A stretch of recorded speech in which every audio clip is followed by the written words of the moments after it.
The ancients asked a fundamental question. What is the universe made out of? They thought it was earth, air, fire, water.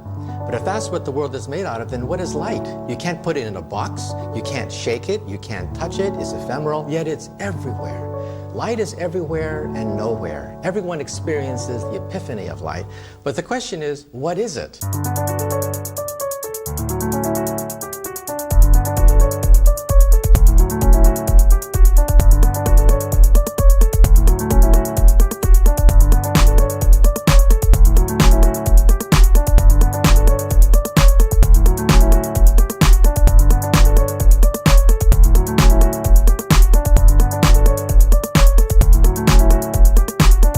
Think of surfing, for example. Every surfer knows that you could ride on an ocean wave, but if a second ocean wave comes at you from another angle, the two waves interfere, giving you an interference pattern, and then, of course, if you're not careful, you wipe out.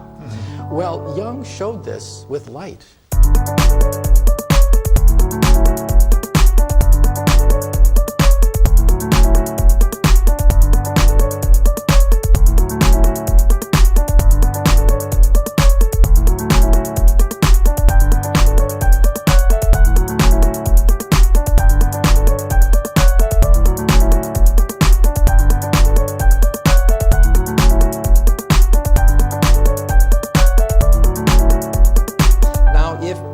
Were nothing but photons, individual particles, this would be a simple red dot.